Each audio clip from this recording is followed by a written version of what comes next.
Hello BaT fans. Today we're looking at my 1970 Lotus Europa S2, type 54 as it were. This is a rare car. Not so much that Lotus Europas are rare, I think they made just under 10,000 of them, but this is a rare car in that it has had a string of talented and sympathetic owners. Particularly the last two, those guys were fantastic.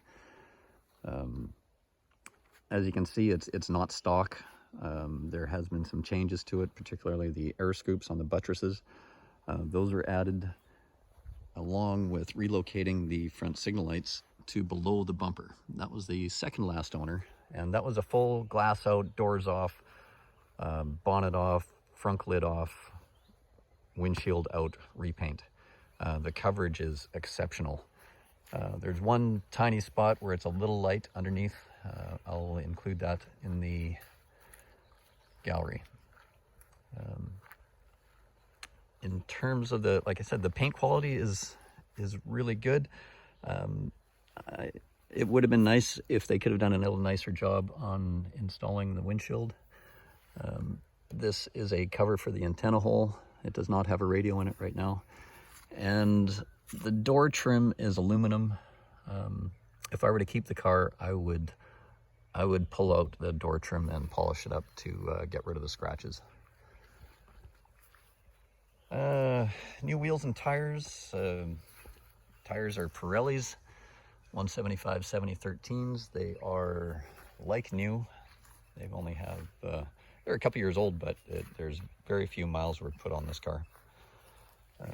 The bumpers are originals, so they're showing their age, but still extremely presentable. The worst chrome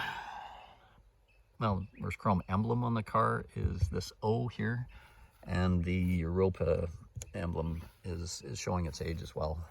You know, they're not bad, but the rest of the emblems look like they've been replaced, and I know the front one is definitely new. I replaced that one.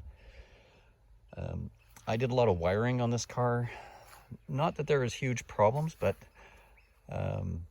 most of it was just returning the wiring back to factory spec, just so the next owner can, it's just so much easier if you can rely on the wiring diagram to fix problems.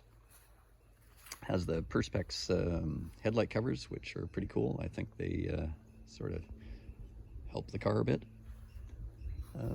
One of the main reasons I purchased the car is the interior. This is one of the most crisp interiors I've ever seen in a Europa. New door cards, new center console. Oh yes. And I put a little compartment in there with a charger. Just a modern convenience, I guess. You can put your cell phone in there and charge it, and maybe even put some documentation there. Who knew? The last owner built a new dash for the car, and it's, I hate to say it, but it's cleaner than the original. I prefer it. What else? The carpets are, I think the carpets are original, but they're still in nice shape.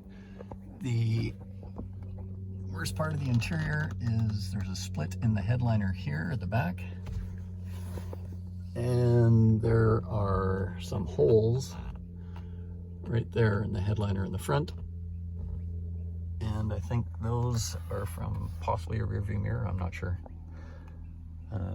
Oh yeah, this is the non-federalized version of the car. So single wiper, no marker lights on the side, and I think they rode a little lower, and the fender line may be a little different too on the front. JB Collier, maybe back me up on this. You're my go-to guy when I'm looking for information on the forums.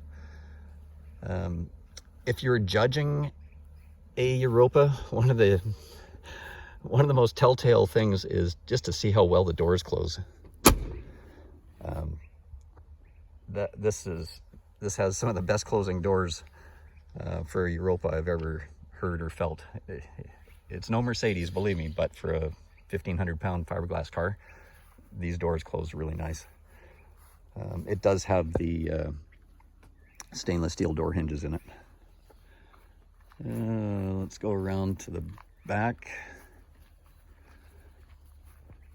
one of the best modifications you can do to a Europa, in my opinion, is the addition of the pneumatic hood opening kit. It just gets the hood up and out of the way, and you're not dealing with little prop rod that's too short or too British. 807 Renault motor, so not standard anymore. 1565 cc's, dual 40 DCOE Webers, Pertronix ignition, 65 amp alternator, mini gear reduction starter, long tube header, crossflow head. It's not a Gordini head, but to be honest, I have no idea how to tell the difference between a Gordini head and the standard. Maybe somebody could tell us that. That'd be cool. The engine was rebuilt by the previous owner, as well as the transmission. Unfortunately, when he just purchased the car and he was on his way home, and the darn cross shaft broke and did some damage in it, so he had to find a used transmission and then got that built and installed that. Magnaflow muffler, kind of a nice spring-loaded system to hold all that together. As you can see, the upper and lower control arms, well, the upper is the drive shaft. Back when chrome was cheap, somebody pulled those off and got them chromed, which is kind of fun.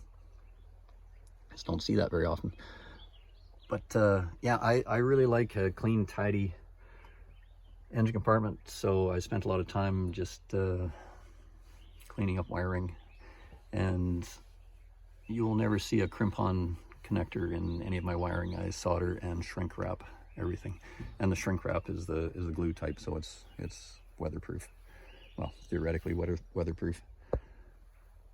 Front calipers rebuilt. I put new wheel cylinders in the back. The brakes are like new. The hubs, or the drums, they still measure out. There's still room in there for resurfacing.